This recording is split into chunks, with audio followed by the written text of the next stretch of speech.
हर हर महादेव मित्रों, हमारे सनातनी हिंदू पंचांग के अनुसार सावन का महीना होता है वह देवों के देव महादेव को समर्पित है और इस पूरे महीने उनकी आराधना भक्ति भाव से की जाती है।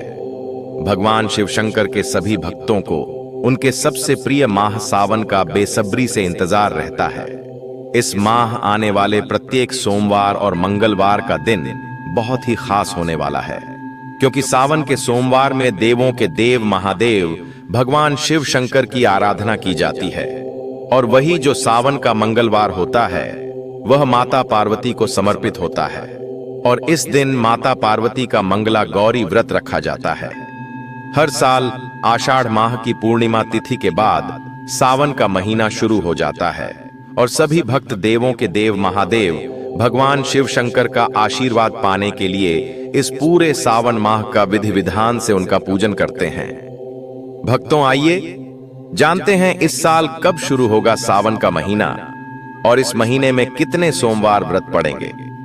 भक्तों, स्वागत है आप सभी का आपके पसंदीदा चैनल प्राचीन ज्ञान में। भक्तों, वीडियो शुरू करने से पहले आपसे सभी से रिक्वेस्ट करते हैं कि देवों के देव महादेव भगवान शिव शंकर जी के सच्चे भक्त वीडियो को लाइक कर दें और सच्चे दिल से कमेंट बॉक्स में को ओम नमः शिवाय जरूर लिख देना, जिससे आपकी समस्त मनोकामनाएं पूर्ण हो जाएं और ज्यादा से ज्यादा वीडियो को शेयर कर दे।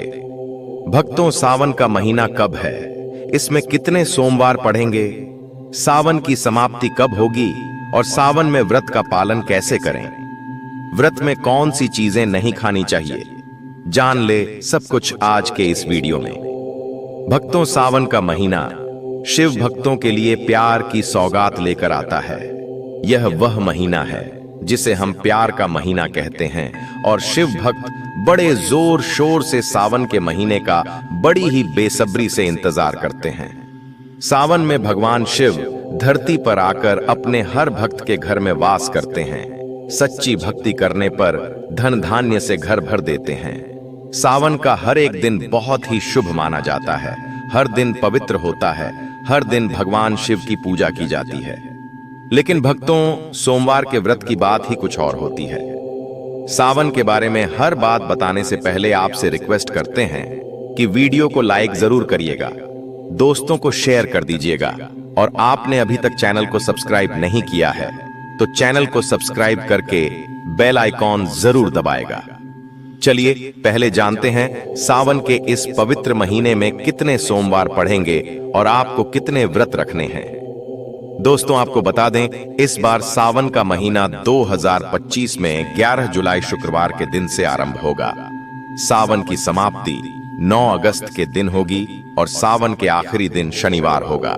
9 अगस्त को शनिवार के दिन सावन समाप्त हो जाएगा। दोस्तों, ऐसे में 9 अगस्त यानी शनिवार को रक्षाबंधन का पर्व भी मनाया जाएगा। दोस्तों, आप जानते हैं सावन के इस पवित्र महीने में कितने सोमवार पड़ेंगे और आपको कितने व्रत रखने हैं। आइए जानते हैं। सावन मास का पहला सोमवार 14 जुलाई दिन सोमवार को पड़ेगा। सावन का दूसरा सोमवार व्रत 21 जुलाई दिन। सोमवार को तीसरा सोमवार व्रत 28 जुलाई को पड़ेगा। सावन का पवित्र चौथा व्रत 4 अगस्त के दिन होगा और 9 अगस्त को शनिवार के दिन ही रक्षाबंधन के संपूर्ण होने के साथ सावन समाप्त हो जाएगा। दोस्तों, ऐसे में कुल मिलाकर 4 सोमवार पड़ेंगे और अंत में 9 अगस्त को शनिवार के दिन सावन समाप्त हो जाएगा। इस समय बहुत ही शुभ योग बन रहा है। यह दिन साक्षात मंगलकारी है। इस दिन भगवान शिव की पूजा अवश्य करें और भगवान भोलेनाथ आपके घर में स्थायी रूप से वास करने वाले हैं, तो ऐसे में दिल खोलकर भगवान शिव की उपासना और भक्ति में लग जाए। दोस्तों, यह शुभ संयोग 52 सालों के बाद बना है। सावन का पहला सोमवार। इस दिन आप व्रत अवश्य रखें। भगवान भोलेनाथ आपकी सभी मनोकामनाएं अवश्य पूर्ण करेंगे। ऐसे में अब जान लेते हैं सावन के पवित्र महीने में कौन सी गलती नहीं करनी चाहिए जिससे कि शिव जी नाराज ना हो। और सावन व्रत में यह फल तो कभी मत खाना नहीं, तो भगवान भोलेनाथ आपसे क्रोधित हो सकते हैं और आपका व्रत टूट सकता है। आइए जानते हैं कुछ ऐसे सावधानियां जिन्हें भूलकर भी नहीं करना चाहिए। भक्तों, शास्त्रों में बताया गया है कि व्रतधारी को उधार मांगकर फल आदि नहीं खाना चाहिए, इससे पाप लगता है और व्रत अधूरा रह जाता है। सोमवार का व्रत हो या कोई और व्रत में पड़ोसियों से मांगकर फल वगैरह खाना नहीं चाहिए। व्रत में उधार मांगकर खाने से व्यक्ति का व्रत झूठा हो जाता है। ईश्वर की शरण में आने पर व्यक्ति को झूठ नहीं बोलना चाहिए, कर्ज नहीं लेना चाहिए, चुगली आदि नहीं करनी चाहिए। अगर व्रत के दौरान आपको कोई अपनी मर्जी से खाने के लिए कुछ देता है तो उसे आप खा सकते हैं, लेकिन व्रत में कम से कम उधार मांगकर फल आदि खाना नहीं चाहिए। इससे पाप लगता है और व्यक्ति की पवित्रता भंग हो जाती है। भक्तों, सोमवार का व्रत हो या सावन का व्रत, आपको नाशपाती नहीं खाना चाहिए। दरअसल इस फल का नाम नाशपाती यानी नाश करने वाला होता है, इसलिए इस फल को व्रत में नहीं खाना चाहिए। व्रत आदि को छोड़कर किसी और दिन आप इसे खा सकते हैं, लेकिन जिस दिन आपका व्रत हो उस दिन नाशपाती का सेवन बिल्कुल नहीं करना चाहिए और भगवान को भी नाशपाती नहीं चढ़ाना चाहिए। और दोस्तों, कभी कुत्तू या सिंघाड़े का आटा खाने से भी आपका व्रत टूट सकता है। दोस्ती, लंबे समय से रखा हुआ आटा आपका व्रत भंग कर सकता है। दरअसल पुराने आटे में घुन कीड़े पड़ जाते हैं जो ठीक तरह से दिखाई भी नहीं देते। ऐसा आटा खाने पर दरअसल आप मांस का सेवन करते हैं और व्रत में कीड़े खाना घोर पाप के बराबर माना गया है। आपका व्रत इससे भंग हो जाता है। व्रत में ताजा खाना चाहिए। लंबे समय से रखे हुए आटे में कीड़े पड़ जाते हैं तो ऐसा कभी न करें। व्रत हमेशा शुद्धता में ही रखना चाहिए।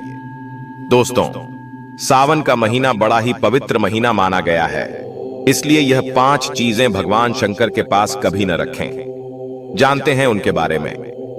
नंबर 1, जहां शिवलिंग रखा हो या महादेव की कोई भी प्रतिमा हो, वहां पर भूलकर भी जूते चप्पल लेकर जाना नहीं चाहिए। जरा सोचिए, जब आपके कमरे में कोई चप्पल लेकर प्रवेश करता है तो आपको कितना क्रोध आता है। तो इसी कारण महादेव भी आपसे नाराज हो जाते हैं और आपको मिलने वाला फल नष्ट हो जाता है। ऐसे में हमेशा मंदिर में नंगे पांव ही प्रवेश करें, क्योंकि चमड़े की चप्पल हमेशा अशुद्ध रहती है। इससे देव शक्ति नाराज होती है। नंबर 2, अक्सर महिलाओं को मासिक धर्म आ जाता है और वह बिना किसी को बताए पूजा पाठ कर लेती है, जो कि शास्त्रों में वर्जित माना गया है। इस समय महिलाओं को जानकर भी अनजान नहीं बनना चाहिए। भक्तों, अगर आपको मानसिक पीड़ा है तो घर के मंदिर में या बाहर के मंदिर में प्रवेश नहीं करना चाहिए। इससे देव शक्तियां नाराज होकर आपसे क्रोधित हो सकती हैं। ऐसे समय में शिवलिंग को छूना घोर पाप के बराबर माना गया है। भक्तों, जरा सोचिए, ऐसी अवस्था में जब खुद महिला को बुरा लगता है तो भगवान को कितना बुरा लगेगा। इसलिए महिलाओं को ऐसी अवस्था में मंदिर या यात्रा में जाना, घर में पूजा पाठ करना, भगवान की प्रतिमा को छूना या तुलसी में पानी भी नहीं डालना चाहिए। और तुलसी का पौधा भी इससे सूख जाता है। जब देवी शक्तियां नाराज होती हैं तो लाजमी है कि घर में कंगाली और गरीबी आने लगती है, लड़ाई क्लेश बड़े होने लगते हैं, तो ऐसा कभी मत करना। नंबर 3, शास्त्रों में बताया गया है कि जहां होता है शिवलिंग, वहां पर सभी देवी शक्तियां सक्रिय रहती हैं। जिसके घर में शिवलिंग होता है वह व्यक्ति महादेव की कृपा सदैव पा लेता है। वास्तुशास्त्र के अनुसार शिवलिंग से हर वक्त ऊर्जा का संचार होता रहता है, इसलिए शिवलिंग पर जल धारा हमेशा होनी चाहिए, जो ऊर्जा को शांत रखती है। कुछ लोग अपने घर में शिवलिंग तो रख लेते हैं, लेकिन वह कभी हफ्ते में 1 बार जल चढ़ाते हैं, जो कि बिल्कुल भी अच्छा नहीं माना जाता है। अगर आप जल नहीं चढ़ा सकते हैं तो आप अपने घर में शिवलिंग कभी स्थापित न करें। ऐसा गरुड़ पुराण में बताया गया है। इससे उल्टा घर में विनाश होता है। भक्तों, शास्त्रों में बताया गया है कि तुलसी और महादेव का बैर माना गया है। इसी कारण तुलसी में शिवलिंग और गणेश की प्रतिमा को नहीं रखा जाता। कई लोग जाने अनजाने में शिवलिंग को तुलसी में रख देते हैं और घर में परेशानी आना शुरू हो जाती है। इससे महाशक्तियां क्रोधित हो जाती हैं, तो शिवलिंग पर तुलसी पत्र भी नहीं चढ़ाना चाहिए। तुलसी में और शिवलिंग में कुछ दूरी होनी चाहिए। और भक्तों, घर का मंदिर हो या बाहर का मंदिर, किसी भी मंदिर में ऐसे व्यक्ति को प्रवेश नहीं करना चाहिए जिसने स्त्री प्रसंग अर्थात संभोग किया हो या उसने मांस खाया हो। अगर आप शारीरिक रूप से गंदे हैं तो मंदिर के आसपास भी नहीं जाना चाहिए। घर के बने मंदिर पर कोई कपड़ा आदि डाल देना चाहिए। जरा आप ही सोचिए कि आप मांस खाकर या स्त्री के साथ शारीरिक संबंध बनाकर भगवान के पास जाएंगे और क्या वह आपसे प्रसन्न होंगे? बिल्कुल भी नहीं। वह आपसे क्रोधित हो सकते हैं, आपसे नाराज हो जाएंगे। भक्तों, शास्त्रों में इसे गौर पाप माना गया है। इससे व्यक्ति नरक में जाता है। ऐसा दुष्ट स्वभाव मनुष्य के बर्बादी का कारण माना गया है, तो ऐसा बिल्कुल ना करें। ईश्वर के सामने हमेशा नहा धोकर मन पवित्र लेकर ही जाना चाहिए। इससे सभी शक्तियां आपसे प्रसन्न रहती हैं। भक्तों, सावन के महीने में महादेव को ऐसे बेलपत्र कभी मत चढ़ाना। इसे बहुत ही अशुभ माना जाता है। भक्तों, पौराणिक मान्यताओं के अनुसार बेलपत्र चढ़ाने से शिव जी का मस्तक शीतल रहता है। बेलपत्र से भगवान शिव की पूजा करने से दरिद्रता दूर होती है, व्यक्ति सौभाग्यशाली बनता है। इससे हनुमान जी भी प्रसन्न हो जाते हैं, क्योंकि वे शिव के ही अवतार हैं और इस बात को शायद ही कोई जानता हो। भक्तों, अब आप यह जान लें कि बेलपत्र का उपयोग और इसके लाभ कैसे मिलते हैं। नंबर 1, तीनों लोकों में जितनी तीर्थ स्थल प्रसिद्ध है, सभी तीर्थ स्थल बेलपत्र की मूल भाग में स्थित माने जाते हैं। इस बात को शायद ही कोई जानता हो। अगर बेल का वृक्ष घर के बीचों बीच या पूर्व दिशा में लगा हो तो घर में धन धान्य की कभी कमी नहीं रहती और परिवार खुशहाल रहते हैं। और जो व्यक्ति बेल के वृक्ष के मूल भाग की गंध, पुष्प आदि से पूजा अर्चना करता है, उसे मृत्यु के पश्चात शिवलोक की प्राप्ति होती है। भक्तों, अब जानते हैं बेलपत्र से जुड़ी और कुछ खास बातें। दोस्तों, चतुर्थी, अष्टमी, नवमी, चतुर्दशी और अमावस्या, इन तिथियों को साथ ही संक्रांति के समय और सोमवार को बेलपत्र नहीं तोड़ना चाहिए। आप एक दिन पहले ही बेलपत्र तोड़कर रख लें। दोस्तों, बेलपत्र कभी अशुद्ध नहीं होता। अगर आपको पूजा के लिए नया बेलपत्र नहीं मिल रहा है तो आप किसी दूसरे के चढ़ाए हुए बेलपत्र को स्वच्छ जल से धोकर भगवान शिव को अर्पित कर सकते हैं। बेलपत्र में कम से कम 3 पत्तियां होनी चाहिए। कटी फटी पत्तियों का बेलपत्र भगवान शिव को गलती से भी अर्पित मत करना। कटी फटी पत्तियों को अर्पित करने से शिव का अपमान माना जाता है और बेलपत्र का भी। इसलिए बेलपत्र की पत्तियां एकदम साफ होनी चाहिए। भक्तों, सावन के पवित्र महीने में जिस व्यक्ति को 5 संकेत मिल जाए तो इससे यह पता चलता है कि महादेव आपकी भक्ति से बहुत प्रसन्न है और आपको धनी होने से कोई भी नहीं रोक सकता। इन 5 में से कोई भी एक संकेत मिल जाए तो बहुत ही भाग्यशाली हैं। दोस्तों, एक बार मां पार्वती ने भगवान शिव से पूछा था कि आप अपने भक्तों को स्वयं दर्शन नहीं देते हैं तो फिर आपके भक्त को यह कैसे ज्ञात होगा कि आप उनकी भक्ति से प्रसन्न हैं। तब भगवान शिव ने मां पार्वती को 8 ऐसे संकेतों के बारे में बताया था। जिस भी मनुष्य को यह 8 संकेत मिलते हैं वे शिव जी के सबसे अधिक प्रिय होते हैं। दोस्तों, देवों के देव महादेव इस समस्त संसार के कण कण में वास करते हैं। शिव जी आदि है और शिव ही आनंद है। शिव जी ही पालक है और शिव जी ही सहायक है। शिव अपने भक्तों की रक्षा के लिए रौद्र रूप भी धारण करते हैं तो कभी सृष्टि के कल्याण हेतु हलाहल नामक भयंकर विष का पान भी करते हैं। कबीर गुरु के रूप में इस समस्त संसार को योग्य का ज्ञान देते हैं तो एक बैरागी के रूप में वे अपने भक्तों के बीच स्वयं आकर बस जाते हैं। अतः शिव जी की महिमा अपरंपार है। शिव जी को भोलेनाथ भी कहा जाता है क्योंकि वे अपने भक्तों में किसी भी प्रकार का भेदभाव नहीं करते हैं। जो भी भक्त सच्चे मन से शिव जी की आराधना करता है वे उसकी मनोकामना अवश्य ही पूर्ण करते हैं। फिर वह चाहे दानव हो या मानव देवता हो या पशु ही क्यों ना हो, वे सभी पर अपने समान कृपा बरसाते हैं। सावन के महीने में शिव जी का अत्यंत प्रिय दिन है। इस दिन मां देव शक्ति रूप में सभी शिव मंदिरों में उपस्थित होते हैं और अपने भक्तों पर कृपा बरसाते हैं। इसलिए शिव पुराण में सावन के महीने में शिव जी की पूजा करने का विधान किया गया है।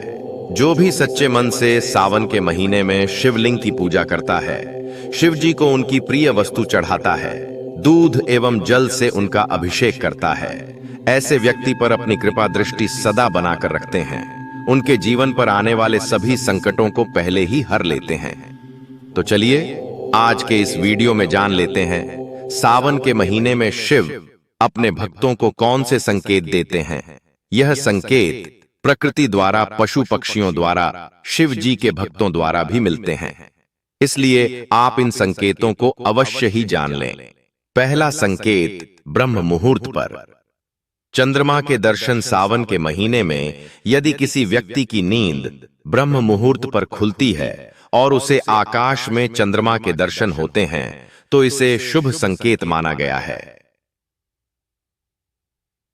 उस व्यक्ति की भक्ति से महादेव प्रसन्न हैं और से जल्दी ही कोई अच्छी खबर मिल सकती है। चंद्रमा शिव जी के मस्तक पर विराजमान है, इसलिए ब्रह्म पर चंद्रमा के दर्शन होना अत्यंत ही शुभ माना जाता है। दूसरी बात, सफेद नंदी के दर्शन। सावन के महीने में यदि आप किसी कार्य के लिए घर से बाहर निकले हैं और आपको रास्ते में सफेद रंग के नंदी दर्शन होते हैं तो इसे शिव जी का संकेत समझना चाहिए। आप पर बहुत अधिक प्रसन्न है नंदी जी, शिव जी के वाहन हैं और अचानक सफेद नंदी के दर्शन होना आपके जीवन में कुछ अच्छा होने का संकेत है। शिव जी की कृपा से आपको उस कार्य में अवश्य ही सफलता मिलेगी। तीसरी बात, नाग देवता के दर्शन। भगवान शिव अपने गले में नागों को धारण करते हैं। शिव जी को नाग अत्यंत प्रिय है, इसलिए भी सावन के महीने में शिव जी के मंदिर की तरफ जाते समय रास्ते में नाग देवता के दर्शन होते हैं तो इसे भी शुभ संकेत समझना चाहिए। आपकी पूजा से प्रसन्न हैं और नाग के दर्शन होना आपकी आर्थिक उन्नति को दर्शाता है। यदि आपकी दरिद्रता का अंत होगा और आप अपने जीवन में बहुत सारा धन प्राप्त कर पाएंगे। अगला संकेत, काला कुत्ता। सावन के महीने में यदि आपके घर पर काला कुत्ता आता है तो इसे शुभ संकेत माना गया है। इससे आपके घर से सभी प्रकार के नकारात्मकता का अंत होगा। यह संकेत है कि आपका बुरा समय अब समाप्त हो चुका है और अब आपका अच्छा समय शुरू हो चुका है। दोस्तों, अगला संकेत है कि भरा हुआ घड़ा। यदि आप सावन के महीने में घर से बाहर निकलते हैं और आपको रास्ते में पानी से या दूध से भरा हुआ घड़ा दिखाई दे तो यह अत्यंत शुभ संकेत है। यह इस बात की तरफ इशारा करता है कि आप जिस भी काम के लिए जा रहे हैं उस काम में आपको सफलता मिलेगी। दोस्तों, यदि आपको सावन के महीने में कोई व्यक्ति भस्म लगाई हुई दिखाई देती है तो इसे शुभ संकेत माना गया है। तो दोस्तों, आपका वीडियो पसंद आया है तो लाइक करना ना भूले और कमेंट बॉक्स में हर हर महादेव लिखना ना भूले। धन्यवाद।